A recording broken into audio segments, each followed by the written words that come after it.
to the structure of atom, and I hope you listen carefully because we are solving to numerical based upon the structure of atom. So for last time we discussed few things, that is what are isotopes and isobars, and today we discuss about numerical portion which is being asked from the isobar and isotope. So here I am sharing the screen, and this is here. So you join first. If I repeat what is isotope, you know that ये अगर दो atom same है, if there are two atoms, they are same and they have same atomic number but different mass number, then they are said to be isotope. Okay, like this is also the isotope of the same element. So these are the three isotopes of hydrogen, where element hydrogen has only one atomic number, 1 1 1, and atomic mass being 1 2 and 3. We also know that if we count number of neutrons, in first case it is 0, in second case is equal to 2 minus 1, that is 1, in third case 3 minus 1 is equal to 2. So we can say isotopes are the elements of same type with same atomic number but different mass number, and that gives rise to the different number of the neutrons also.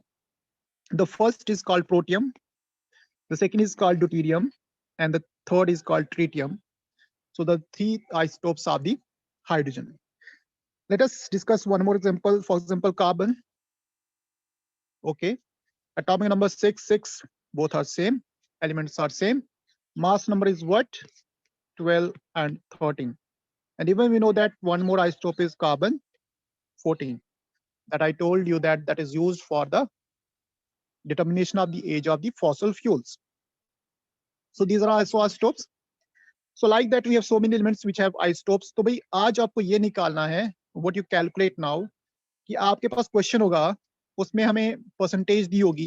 जैसे मान लो अगर मैं बोलता हूँ कि भाई आपके पास कोई भी एलिमेंट है, जिसमें मैंने कहा कि क्लोरीन है, ध्यान से देखना, और ये क्लोरीन कौन सा मैं बताता हूँ, क्लोरीन 17 है, ठीक है, और 35 है. अगर ये बोला गया कि भाई इसका परसेंटेज है हमारे पास, लेट्स से 70% है ये, और जो दूसरा आइसोटोप है क्लोरीन का 17 और 37, वो हमारे पास बोला गया कि भाई वो 30% है, तो आपको निकालना बोला है कि भाई एवरेज एटॉमिक मास निकालो. क्या निकालो? Average atomic mass. ये उनके एटॉमिक मास है, इनके रिस्पेक्टिव एटॉमिक मास है. हमें यहाँ पे निकालना एवरेज एटॉमिक मास निकालना. तो कैसे निकालेंगे? So question is what, how to determine the average atomic mass. और एवरेज एटॉमिक मास तब निकलेगा जब आपके पास परसेंटेज दी होगी हर एक रिस्पेक्टिव एलिमेंट की, हर एक रिस्पेक्टिव एटम की. तो आप उसको कैसे आइडेंटिफाई करते हो वो तरीका आपको देखना. तो भाई सबसे पहले फॉर्मूला क्या है? So in order to calculate average atomic mass, right, formula, what is formula? atomic mass को आपने मल्टीप्लाई करना है, atomic mass को आपने मल्टीप्लाई करना है गिवन परसेंटेज के साथ, गिवन परसेंटेज के साथ. किसकी भाई? एलिमेंट की. और अगर जितने एटम है उन सबको क्या करो? प्लस करो. You getting me? तो मतलब हम बोल सकते हैं कि हमें एटॉमिक मास को मल्टीप्लाई करना है, उन सबको हमने प्लस करते हैं, जितने भी एटम है, चाहे एक है, दो है, प्लस करते जाओ, दूसरे का, तीसरे का. तो भाई जैसे हमारे पास क्वेश्चन नंबर 10 है यहाँ पे, सो क्वेश्चन नंबर 10 की बात करते हैं. तो देखो भाई लिखा वहां पे कि अगर bromine, if bromine is available in the form of the से टू आइसोटोप, तो ब्रोमीन के दो आइसोटोप्स हैं, एक Br, एक Br आइसोटोप है, एक 35 हमारे पास है, क्लियर. और दूसरा जो यहाँ पे है दैट इज अगेन 35, और एटॉमिक मास क्या भी? तो एटॉमिक मास एक का होगा 79, दूसरे का यहाँ पे मेंशन नहीं किया, वो है 81. ठीक है, क्लियर भाई? पहले यहाँ पे हो गया. अब जो ब्रोमीन 35 और 79 वाला है, इसकी परसेंटेज कितनी है भाई? इसकी परसेंटेज है 49.7%. और जो हमारे पास ब्रोमीन 81 वाला है, उसकी परसेंटेज हमारे पास कितनी भाई? 50.3. ठीक है, तो अगर आपकी एक को दी या दूसरी की निकालनी तो आप 100 माइनस कर दो. ठीक है, If only one is given, second you have to find out, to have to subtract from 100. अब इसमें आपको एवरेज निकालना है, तो आपको एक एवरेज ऐसा निकालना है इनके बीच में, दोनों के बीच में, तो उसको बोलेंगे एवरेज। और वो कैसे निकालेंगे? इन दोनों के बीच में 79 और 80 के बीच में क्या आएगा? तो भाई आपको क्या करना है, मैंने कहा कि जो भी एलिमेंट है, सपोज जैसे पहले मैंने देखा ये इसका एटॉमिक मास 79 है, कितना परसेंट है? तो ये परसेंट इसका है 49.7%, तो मैं कहूंगा 49.7 परसेंट, मतलब डिवाइड बाई 100 हो गया एक एलिमेंट, प्लस दूसरा कौन सा भाई? दूसरा 81 वाला, 81 लिखा इंटू उसका परसेंटेज कितना भाई हमारे पास 50.3 डिवाइड बाई कितना भाई 100। बस दोनों को सम करके आप निकाल सकते हो यहाँ पे। तो पहले का जो सम आता है, फर्स्ट का जो सम आता है, इसकी जो बात यहाँ पे सम करते हैं, दैट इज इक्वल टू 39.26 है ना, और सेकंड जो आता है हमारे पास, that is equal to 40.74। Now you add this and what you get the answer is equal to 80.006, okay, in terms of microns, atomic mass unit. ठीक है, तो इस तरह से निकालते हैं। सिंपल भी तरीका हमारे पास है, तो आपको यहाँ पे निकाला गया। अब अगर मैं आपको पूछूं, yes all of you, are you getting my voice?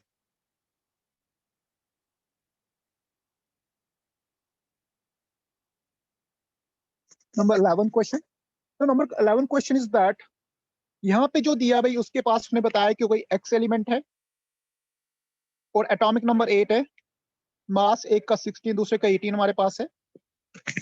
तो इनके आपने क्या निकालना है? परसेंटेज निकालनी है। अब उल्टा पूछा है, और इन दोनों का जो एवरेज एटॉमिक मास है वो दिया है कितना? 16.2 दिया भाई। क्लियर? उल्टा क्वेश्चन। तो क्या करोगे आप यहाँ पे? देखो व्हाट यू डू नाउ, तो आपने क्या किया, एक 16 है वो एक्स परसेंट है, ठीक है, दूसरा 18 है। अच्छा भाई, अगर एक एक्स से दूसरा कितना होगा? दूसरा होगा 100 माइनस एक्स, ठीक है भाई ये, ठीक है ना। अगर आपको कहा मैं ना कि अगर एक एक्स से दूसरा के दो या स्टॉप है, तो भाई दूसरा क्या होगा? 100 माइनस एक्स होगा, और दोनों इज इक्वल टू क्या होगा? 16.2 होगा। तो भाई यही किया हमने। देखो मैं यहाँ पे शो करता हूँ आपको। तो हमने क्या किया, एक का लिया ये वाला, अगर इसको मैंने एक्स रखा तो दूसरा क्या होगा भाई? टोटल हमारे पास 100% 100 माइनस एक्स होगा। तो वही लिखा हमने यहाँ पे कि एक्स पुट किया, ये हो गया 100 माइनस एक्स, ठीक है भाई। तो इसका नंबर एटॉमिक नंबर 16 था, इसका 18 था हमारे पास, तो that is equal to average. This is called, this is given here, this is called average atomic mass. ये यहाँ पे गिवन है भाई, this is given here. Now you calculate what is value of X, so by using mathematics. तो यहाँ पे आएगा भाई कितना आएगा? 16/100, ठीक है। यहाँ पे इसको करें तो 18 को मल्टीप्लाई किया पहले 100 से, हो गया भाई 1800, और 18 को मल्टीप्लाई एक्स से, तो भाई 18x हो गया, और ये टोटल कैलकुलेट कर तो बनता भाई 16x minus 18x plus 1800/100 is equal to 16.2, ठीक है भाई। उसके बाद 60 माइनस हमने 2 18 किया तो -2 हो गया हमारे पास, और यहाँ से निकालते हैं x कितना है भाई? 90%। अगर भाई x हमारे पास यहाँ पे 90% है, तो बताओ भाई कितना हो गया हमारे पास? तो 100 माइनस 90 इज इक्वल टू 10%। तो बताओ भाई कि जो हमारे पास आइसोटोप है, this one, what is percentage? This is 90%, and what is this percentage? This is 10%. So you can solve it easily, ठीक है भाई। तो समझ आए कैसे सोल्व किया। अब मैं आपको बताता हूँ कि भाई आपके पास इस तरह से क्वेश्चन होंगे भाई हमारे पास, तो आप उनको निकाल सकते हो कि आपको परसेंटेज दी है तो आपको एटॉमिक मास निकालना है एवरेज, और अगर एटॉमिक मास एवरेज दिया तो परसेंटेज निकालनी है। दो एलिमेंट है तो आपका क्या लोगे? एक का एक्स लोगे, दूसरे का एक्स, मतलब 100 माइनस एक्स। अगर 3 है फिर क्या करोगे? बताओगे मुझे 3 में क्या करोगे आप? सपोज अगर मैं बताऊं 3 एलिमेंट हैं, एक है आपका एक्स, एक वाई, एक जेड है। अब उसका तीनों का परसेंटेज निकालना है। तो भाई एक आपको पता टोटल 100 हमारे पास है, एक कोई गिवन, सपोज ये दिया उन्होंने 8% दिया है, suppose that saying this is 8%, उन्होंने ये कहा है। तो बाकी कैसे करेंगे आप भाई? तो बाकी आप कैसे करोगे? तो भाई सबसे पहले यहाँ पे तो कितना आएगा? देखो दो चीजें होनी चाहिए यहाँ पे, एक 8% है, दूसरा सपोज 12% है। तो भाई अब ये कितना होगा हमारे पास? तो आपने क्या करना है? 100 माइनस ये 8 और 12 दोनों प्लस करके 20 आता है, तो ये आपका आएगा 20%। मतलब इस तरह से दो चीजें आपकी पसंद दी हुई चाहिए, तो मतलब इस तरह से क्वेश्चन निकाल सकते हैं आप। तो भाई मैथमेटिक्स लगाना है यहाँ पे। सो this is the first, and remember the formula use is atomic mass, मैं दोबारा बता रहा हूँ, इनटू गिवन परसेंटेज, ठीक है। और गिवन परसेंटेज को हम क्या कर सकते हैं? समीशन, आपने पढ़ा होगा ये समीशन। समीशन मतलब कि हम इसको बार बार सम करते रहेंगे तो हमारे पास आपका एवरेज एटॉमिक मास आएगा। और जब एवरेज एटॉमिक मास दिया है तो यहाँ पे दोनों टाइप दिए भाई क्वेश्चन नंबर 10 और 11 में, एक में तो हमने निकाला एवरेज एटॉमिक मास, दूसरे में निकाली परसेंटेज निकालिए। ठीक है भाई, तो ये एक तो क्वेश्चन हमारे पास। अब इसी तरह से आपकी एनसीईआरटी में क्वेश्चन है, ये आप उसको कर सकते हो। अभी दूसरा यहाँ पे क्वेश्चन पूछा इसने कि भाई अगर एटॉमिक नंबर 3 है, ये लास्ट टाइम भी डिस्कस किया था हमने, कि अगर एटॉमिक नंबर 3 है तो वैलेंसी क्या होगी भी। देखो वैलेंसी कैसे निकालते हैं आपको बताया मैंने कि अगर 3 है तो पहले शेल में, के शेल में 2 इलेक्ट्रॉन, एल में 1 इलेक्ट्रॉन, क्योंकि पहले शेल में 2 ही जाते हैं। तो what is valency? Now you show me, tell me what is valency. Valency मतलब इलेक्ट्रॉन इन ऑटोमोस्ट शेल, और यहाँ पे ऑटोमोस्ट एल शेल है, तो इलेक्ट्रॉन की वैलेंसी को यहाँ पे 1 होगी। और एटॉमिक नंबर 3 किसका भाई? तो 3 is the element that is called lithium. तो लिथियम का एटॉमिक नंबर 3 हमारे पास है। तो भाई यहाँ पे हमने किया कहा कि वैलेंसी हमारे पास 3 होगी। अब इसी तरह से भाई आपको मैं करवा रहा हूँ, यहाँ पे क्वेश्चन है एक, क्वेश्चन नंबर 14 की बात करते हैं। तो भाई आप इसको देखो और you just give me the answer. The question is, आपको ट्रू और फॉल्स बताना है। Right T for true and F for false. Question number 1. J.J. Thomson proposed that the nucleus of an atom contains only nucleons. क्या कुछ ऐसा कहा था भाई J.J. थॉमसन ने? Sir, false. False. J.J. Thomson ने मॉडल दिया था, उसने कहा था कि एटम के अंदर प्रोटॉन और न्यूट्रॉन है, उसने कुछ टर्म दिखे से न्यूक्लियस नहीं बताया। ठीक है, तो ये भी पहला टर्म जो हमारे पास फॉल्स है। Number two is that a neutron is formed by electron and proton. तो भाई and therefore is neutron. Neutron की बात करें, न्यूट्रॉन किसका बना होता है भाई? कोई बताएगा न्यूट्रॉन किसका बना होता है? तो न्यूट्रॉन की कंपोजिशन में यहाँ पे ऐसा नहीं कहेंगे प्रोटॉन का बना होता है, इलेक्ट्रॉन का बना होता है। न्यूट्रॉन भाई पार्टिकल डिफरेंट है, वो तो ना तो इलेक्ट्रॉन से बना है ना तो प्रोटॉन से बना है, उसके डिफरेंट पार्टिकल्स है। ठीक है, तो ये भी गलत हमारे पास है। अगर एटम न्यूट्रल है तो मतलब क्यों है न्यूट्रल? एटम न्यूट्रल इसलिए कि उसमें number of protons is equal to number of electrons हैं, तब जाके एटम आपका न्यूट्रल है। ठीक है, और न्यूट्रॉन पे तो वैसे भी कोई चार्ज नहीं है।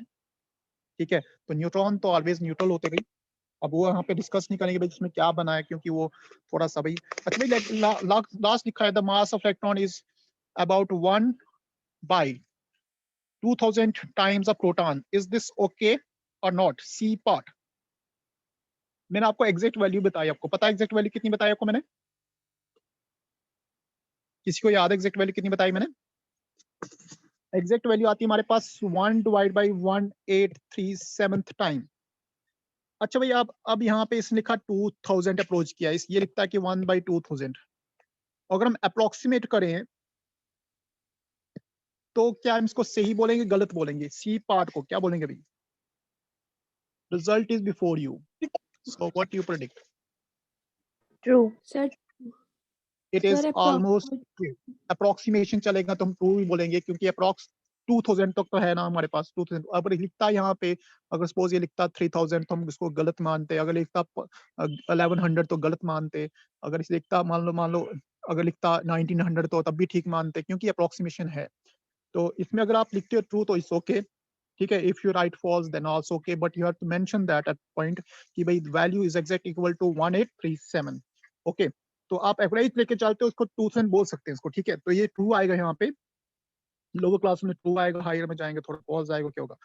अच्छा मैं बोलता है आइसोटोप ऑफ आयोडीन।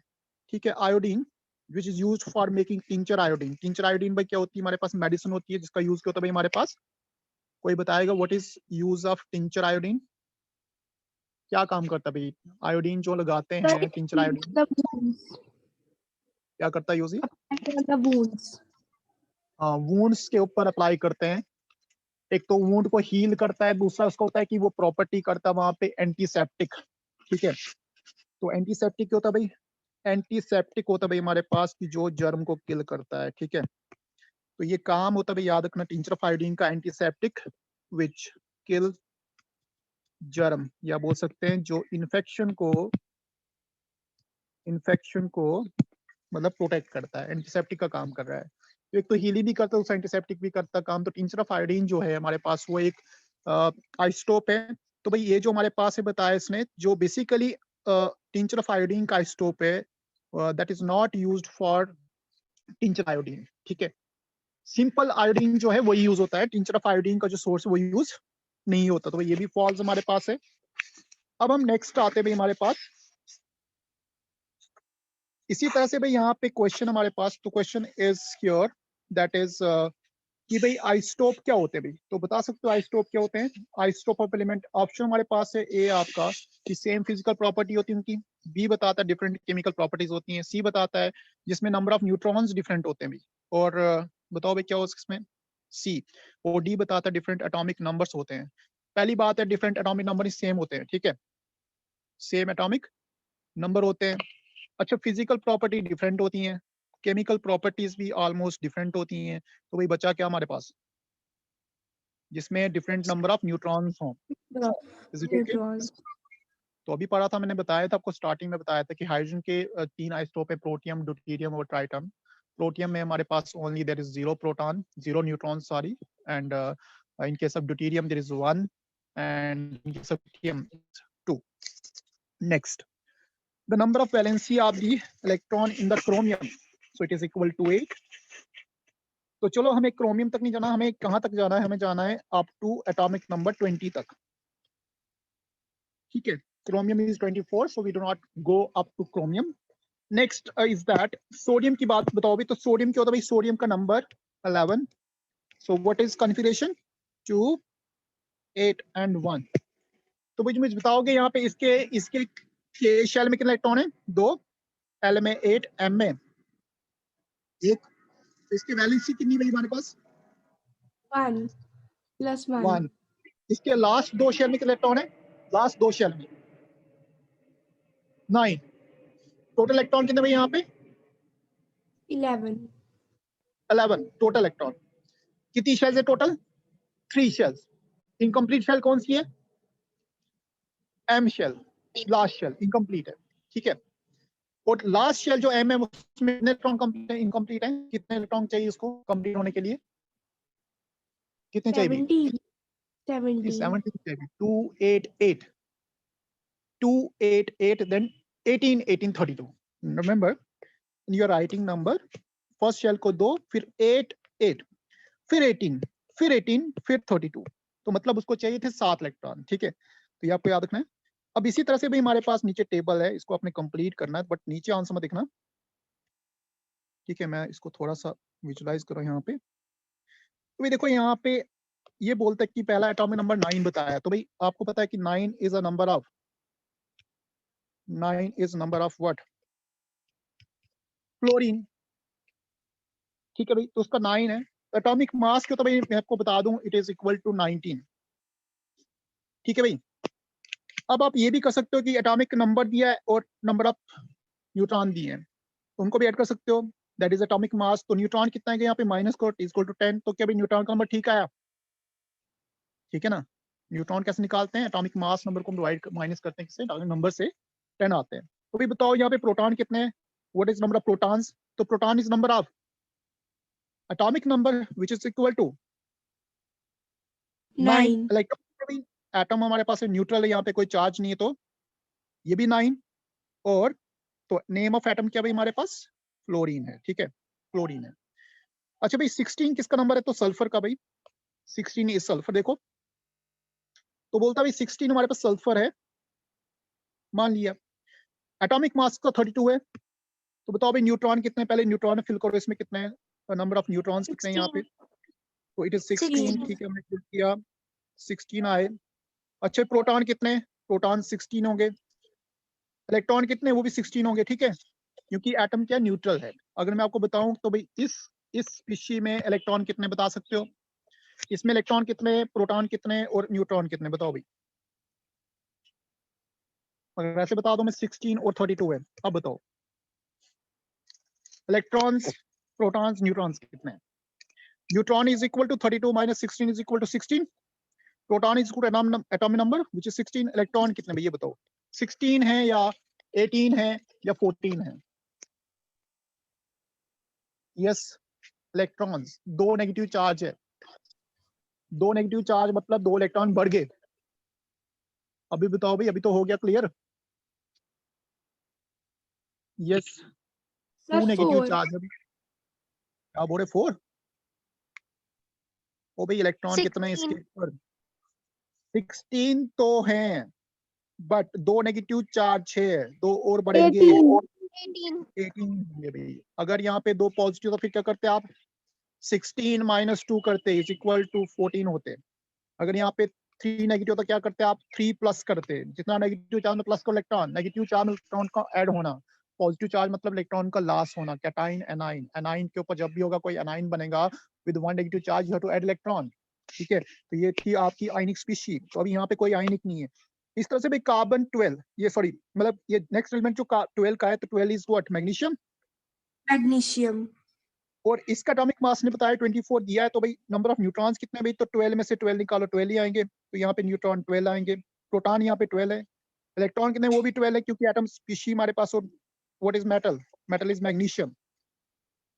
अब इसी तरह से भाई यहाँ पे बोलता है, नेक्स्ट देखो यहाँ पे, ये कोई एक्स एटम है, इसका जो एटॉमिक मास वो 2 है, फिर उसमें नंबर ऑफ प्रोटॉन्स 1 है। देखो आगे लिखा नंबर ऑफ प्रोटॉन 1 है।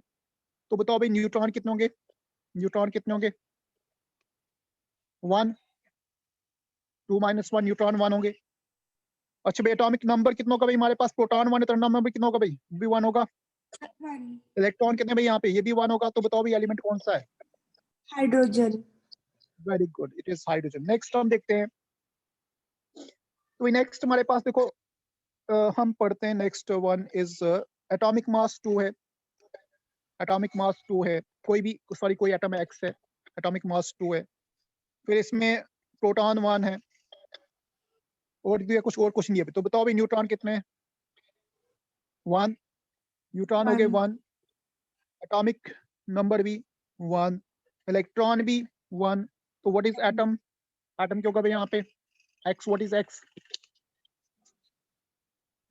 अभी हाइड्रोजन तो है ही नहीं, कि हाइड्रोजन का आइसोटोप है, दिस इज कॉल्ड ड्यूटेरियम। इसको बोलते हैं क्या? ड्यूटेरियम। हाइड्रोजन का आइसोटोप है डी, इसको लिखते हैं deuterium. Deuterium is 1 and 2, sorry मतलब 1 नीचे और 2 ऊपर। तो भी आपको याद रखना, यहाँ पे किसने आइसोटोप का दिया है। तो ये भी आपको लॉजिकल हो गए, तो आप देख सकते हैं इनके आंसर अब नीचे। तो ये रहे इनके आंसर, सॉरी, हाँ, तो अभी इनके आंसर देख सकते हैं यहाँ पे। So these are the answers. So this is hydrogen deuterium, you can simply write it as deuterium. Okay, so this is the case. अब हम एक और क्वेश्चन करते हैं इसी प्रकार से। तो क्वेश्चन क्या भाई यहाँ पे बोलता है कि इलेक्ट्रॉन का डिस्ट्रीब्यूशन करना है। ये याद रखना, किसका करना है भाई? इलेक्ट्रॉन का डिस्ट्रीब्यूशन करना है। इसमें एक तो कार्बन में, एक सोडियम में। तो सबसे पहले एटॉमिक नंबर लिखो 6 और 11। 6 मतलब पहली शेल में 2, उसके बाद 4, 2 शेल होंगी यहाँ पे कोपाइड, के और एल। क्लियर? अब इसी तरह से इलेक्ट्रॉन डिस्ट्रीब्यूशन करना सोडियम में, तो पहली शेल में 2, फिर 8 हो गए 10 एंड 1, तो ये भाई के एल एम। क्लियर भाई? तो ये हो गया भाई इलेक्ट्रॉन का डिस्ट्रीब्यूशन। अंडरस्टैंड? जो हमने यहाँ पे दिखा है, पहले हम क्या लिखेंगे? एटॉमिक नंबर लिखेंगे, फिर नंबर ऑफ प्रोटॉन्स लिखेंगे, फिर इलेक्ट्रॉन्स की बात करेंगे। यहाँ पे 2 ही में आ रहे के और एल शेल, यहाँ पे 2 या 3 शेल हमारे पास। अब बोलता है भाई यहाँ पे क्वेश्चन बताता है कि अगर के और एल शेल फुल हो। फुल मतलब बता सकते हो? फुल मतलब तो K shell is first shell, electron कितने जाएंगे? 2। L is second shell, electron कितने जाएंगे? 8। तो कितने इलेक्ट्रॉन? टोटल 10। तो इन दोनों शेल में कितने इलेक्ट्रॉन मिलेंगे? 10. 10 मिलेंगे। पहले कहता है कि what would be the total number of electrons. तो भाई हमें पता चला कि भाई K is first shell 2 electron, L is second shell 8 electron, total is 10। तो 10 होंगे भी, और कितने होंगे हमारे पास? ठीक है ना? तो ये आपको इस तरह से क्वेश्चन का आपको प्रैक्टिस करना है इसमें। अब देखो नेक्स्ट हमारे पास चैप्टर है, सॉरी क्वेश्चन है हमारे पास यहाँ पे। उसमें बताया कि वैलेंसी निकालनी किस किस की? एक निकालनी क्लोरीन की, एक निकालनी सल्फर की, एक निकालनी मैग्नीशियम की। तो भाई नीचे बिना देखे हुए आप बताओ क्लोरीन का नंबर कितना है? 17 है। ठीक है, सल्फर का 16 है, मैग्नीशियम का 12 है। तो बताओ भाई पहले में इलेक्ट्रॉन फिल क्या होंगे? 17 मतलब पहले में 2, फिर 8 हो गए कितने में? 10, 10 and 7। 7.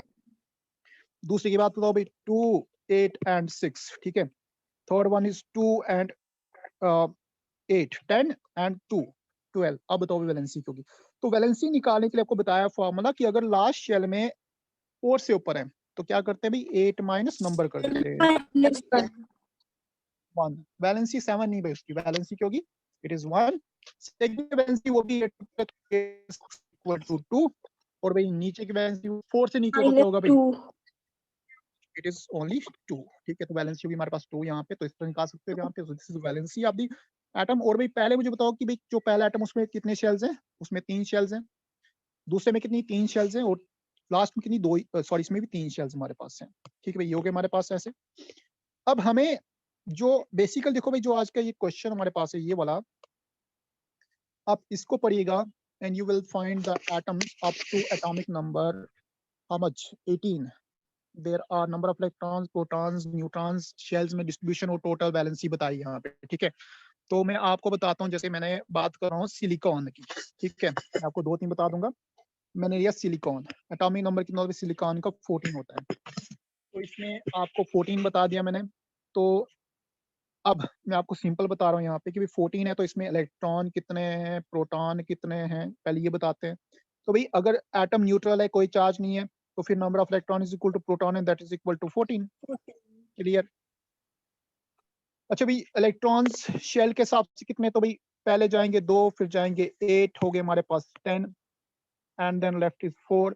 There are 3 shells K, L, M। और M शेल के भाई हाफ फिल्ड है, M shell is half filled. Valency क्योंकि भी इसकी valency is equal to how much? 4। Valency क्योंकि इसकी 4 होगी। यू गेटिंग ना? तो आप देखो सिलिकॉन डाटा है, सिलिकॉन का डाटा है में देखो आप, तो यहाँ पे जो डाटा दिया मिला आपको, मतलब this one you find silicon atomic number is 14, okay, then there are 14 protons, okay, then there are 14 neutrons, that means इसका atomic mass कितना भाई सिलिकॉन का? 14 plus 14 28 होगा, ठीक है। इलेक्ट्रॉन्स आर आल्सो 14, न्यूट्रल मतलब पहली शेल में 2, उसके बाद 8, फिर 4। तो भाई हो गया आपकी वैलेंसी। इस तरह से तो आप कोई भी दिखा सकते हो, ठीक है। तो इसकी वैलेंसी क्या है? Valency is equal to 4। Clear? अब जैसे मैं देखते हैं भाई आर्गन हमारे पास है, एटॉमिक नंबर 18 है और एटॉमिक मास में आपको बता दूं 40 हमारे पास है। ये भी होता है एग्जिस्ट। तो भाई इसमें बताओ भाई इलेक्ट्रॉन कितने हैं? 18। प्रोटॉन कितने हैं? 18। न्यूट्रॉन कितने हैं भाई यहाँ पे? न्यूट्रॉन 22. 22, ठीक है। तो अब देखो इसमें आर्गन में 22 लिखे, तो मतलब मैंने सही चूज किया, क्योंकि कभी कभी क्या होता है कि आर्गन 39 भी आता है, आइसोटोप फॉर्म में आता है, बट जो स्टेबल है वो 40 हमारे पास है। अब इसके बाद इसकी फिलिंग करो भाई, तो फिलिंग कैसे होगी इलेक्ट्रॉन्स की? तो 2, 8, 10 एंड 8, 18। तो लास्ट शेल में कितना इलेक्ट्रॉन आए भाई यहाँ पे? लास्ट शेल में 8। तो 8 minus 8 is equal to 0। What is Zero. Valency? या 8?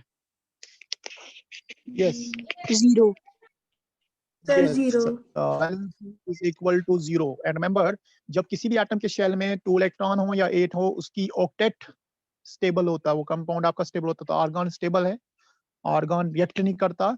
और इसी तरह से हीलियम होता है, नियान होता है, वो जो सारे हैं they are stable compound, they do not react. Why? Because their outermost shell is having octet। octet मतलब 8 electrons in the valence shell, and when the atom approaches 8 electrons in the valence shell, that is most and most stable, okay। so this is the point to be mentioned। तो यहाँ आपने electron distribution की। अब यहाँ पे थोड़ा सा बताना चाहता हूँ फास्फोरस की बात। देखो फास्फोरस में आप चीज देख रहे हो कि यहाँ पे वैलेंसी इसने लिखी 3 और 5, क्यों लिखता है यहाँ पे? अब फास्फोरस में थोड़ी एक्सेप्शन आपने याद रखनी चाहिए। वैसे तो आप देखो फास्फोरस का नंबर 15 है हमारे पास, तो इलेक्ट्रॉन डिस्ट्रीब्यूशन करो तो हमारे पास 2, 8 and what is the value? 5। तो अगर आप 8 माइनस 5 करो तो हमारे पास 3 आती वैलेंसी। बट सम टाइम फास्फोरस कभी कभी क्या होता है, वैलेंसी क्या होता है भाई? वैलेंसी होती है कंबाइनिंग कैपेसिटी। देखो यूजुअली तो क्या होता है, जैसे आपने पढ़ा होगा कहीं कि PCl3, अगर नहीं पढ़ा तो कोई बात नहीं, सॉरी PCl3 फास्फोरस ट्राइक्लोराइड, ये कंपाउंड है। तो यहाँ पे फास्फोरस 3 इलेक्ट्रॉन यूज कर रहा है, 3 इलेक्ट्रॉन कंबाइन कर रहा है हमारे पास, इसकी कम्प्लेक्सिटी 3 है। But sometimes you have listen about pentachloride. पहला कंपाउंड जो लिखा था मैंने वो था phosphorus trichloride PCl3, and second I have written is PCl5, that is called phosphorus pentachloride. तो भाई अब देखा जाए तो जो PCl3 उसमें वैलेंसी तो 3 है, वहां पे 3 इलेक्ट्रॉन को यूज कर रहा है, कंबाइनिंग 3 है। बट अगर हम देखें तो एक्सटेंड करता है, तो ये कभी कभी एक्सटेंड भी करते हैं। तो जो एक्सटेंड करें यहाँ पे it is up to 5 also, तो बोल सकते हैं कि फास्फोरस कभी कभी 5 भी शो कर सकता है, ठीक है। सो ये अब एक थोड़ा सा एक्सेप्शन है यहाँ पे। क्लियर भाई? तो ये था भाई आपका केस। अब हम बात करें यहाँ पे, तो भाई इसी तरह से एक और क्वेश्चन करते हैं। देखो भाई हमने लास्ट टाइम भी बताया था कि आइसोटोप और आइसोबार में क्या फर्क होता है, मैंने बताया था लास्ट टाइम में। तो हम यहाँ पे एग्जांपल ले रहे हैं एक। तो ये पहले एलिमेंट है देखो, तो पहले एलिमेंट में carbon carbon same, atomic number same, atomic mass different, what are this? ये कार्बन के दो क्या भाई आइसोटोप्स हैं, ठीक है। इनकी इलेक्ट्रॉन डिस्ट्रीब्यूशन हम दिखा दी, तो इलेक्ट्रॉन तो सेम होंगे भी, क्योंकि अगर कोई आइसोटोप है उसमें नंबर ऑफ न्यूट्रॉन डिफरेंस होंगे, तो न्यूट्रॉन को दिखाते नहीं शेल में हम क्या दिखाते हैं, इलेक्ट्रॉन दिखाते हैं, तो इलेक्ट्रॉन कन्फिगरेशन दोनों का सेम होगा भाई, ये भी याद रखोगे आप। उसी तरह से जैसे हमारे पास नेक्स्ट कंपाउंड है वो है कैल्शियम और argon. You know that calcium is what 20, argon you know 18, इसका नंबर एटॉमिक 40, तो दोनों का मास सेम, तो ये क्या भाई हमारे पास बताओ, element same, atomic sorry elements different, atomic number different, mass number is same, what are they called? इनको बोलते हैं आइसोबार्स, ठीक है, आइसोबार बोलते हैं, तो ये दोनों आइसोबार हैं। तो आइसोबार में इलेक्ट्रॉन जो हम डिस्ट्रीब्यूट करेंगे, देखो इसमें 18, इसमें 20 इलेक्ट्रॉन, इसमें 18, तो यहाँ पे इलेक्ट्रॉन डिस्ट्रीब्यूट क्या होगा, डिफरेंट होगा भाई, ठीक है। In this case the electron distribution different, तो भाई पहले की बात करते हैं 2, 8 and 8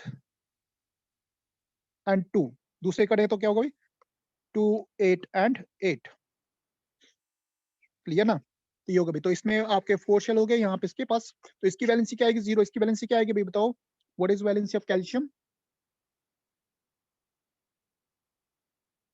yes, valency of calcium, बोलो भाई कहाँ चले गए? 2. 2, और कितनी शेल है यहाँ पे वैलेंसी, लास्ट इलेक्ट्रॉन कहाँ जा रहा है, किस शेल में जा रहा है, कैल्शियम का लास्ट इलेक्ट्रॉन किस शेल में जा रहा है? N. यस, KLMN, ठीक है। अब मुझे यहाँ से बता सकते किसका साइज ज्यादा, कैल्शियम का या आर्गन का, which one is having larger size? Calcium. Why? Because के 4 शेल्स हैं, उसके 3 शेल्स, तो आप शेल नंबर से भी आप दिखा सकते हो कि कौन सा जो एटम है वो लार्जर है, ये पूछ सकते हैं कि भाई कौन सा, तो आपने शेल नंबर से याद रखना कि शेल नंबर से आप निकालो, उनके शेल्स निकालो and you find that which atom is larger. So okay, तो भाई ये थे कुछ केसेस, और यहाँ पे ट्रिटियम का आपको पता ही है, ये आपको पता ही है, तो भाई ये न्यूमेरिकल आपके फिर रिपीट है वही वाले, तो this is the numerical that are repeated one. Now question for all of you, so write a question, write question for practice. Question is, if carbon atom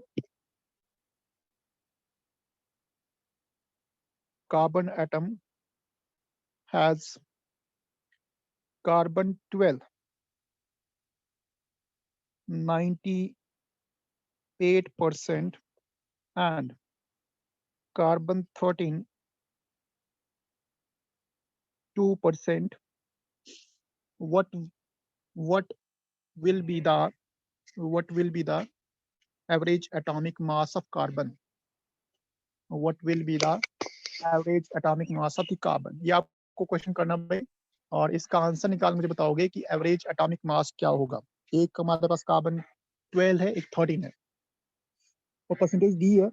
जब मैं काम करता हूँ इसको हटा दो, सॉरी इसको हटा दो, इस क्वेश्चन को हटा दो, एक क्वेश्चन ऐड करो कि कार्बन हमारे पास 12 है, वो आपका 97% है, कार्बन 13 हमारे पास है, वो आपका 1%, 2% है, थोड़ा नंबर करते हैं, और कार्बन 14 है, उसमें हमारे पास 1% है। अब निकालोगे, इसको करोगे, ठीक है, तो गेट मी ना कि कार्बन 12 कितना है, 97% है, कार्बन 13 2% है, और कार्बन 14 1% है, तो भाई तीनों का निकालना है एवरेज एटॉमिक मास। कैसे निकालोगे, कोई बताएगा क्या होगा? तो भाई 97%, ठीक है, पहले का मतलब 12 मल्टीप्लाई बाई 97% डिवाइड बाई 100, फिर प्लस उसमें क्या करेंगे, बोलते जाओ भाई, 13 इंटू 2%, ठीक है, मतलब 13 इंटू 2 बाई 100, फिर प्लस करेंगे 14 इंटू 1, ठीक है, 1 divide by 100, and that will be your average atomic मास। निकाल के कैलकुलेट करके बता देना। So today I am just ending with this lecture. If you have any question तो प्लीज फॉर टुडे, आपकी एनसीईआरटी में जितने भी क्वेश्चन है, एक तो करवाया है, तो इस प्रकार से जितने भी क्वेश्चन है एवरेज एटॉमिक मास के, वो प्रैक्टिस कीजिएगा, वो निकाल लेगा, ठीक है। ये निकल जाएगा भाई, नहीं निकलेगा? से यस इफ यू कैन, अगर निकाल सकते हो तो बोलो भाई, निकल जाएगा आपसे। Yes, sir. Yes, sir. चलो ठीक, मुझे करके बता देना। ओके देन, ठीक है, I am ending the Sir, session. what is the syllabus for U3? Unit 3 के लिए सिलेबस भाई आपका है, मैंने क्या बताया आपको, एटॉमिक मास ही बताया, नहीं ये वाला बताया मैंने, कि कौन सा बताया, मोल से बताया मैं? मैंने आपको Atoms मोल and molecules. नहीं, मैंने आपको मोल कंसेप्ट के क्वेश्चन बताए थे आपको, यू डोंट रिमेम्बर? मैंने आपको बताया था कि मोल कंसेप्ट का ही आएगा, न्यूमेरिकल ही आएंगे, वही बताया मैं Sir, आपको। chapter फिर भी कम I will let you know. चलो जो भी होगा मैं आपको बता दूंगा। मैंने वैसे बताया, मोल कंसेप्ट को बताया, मुझे यहाँ तक याद है। एटम और मॉलिक्यूल का बताया मैंने, कि उसका लास्ट टाइम हाफ आया था ना, फिर रिमेम्बर, उसका हाफ आया था, वही आएगा शायद, वही फुल आएगा। Okay, sir. तो उसी को करो, उसमें न्यूमेरिकल ही आएंगे, लेकिन पहले बता दूं तो उसमें Sir, उसी you तरह से please करो। send me WhatsApp. Okay, I will send syllabus again. Okay. Thank you, sir.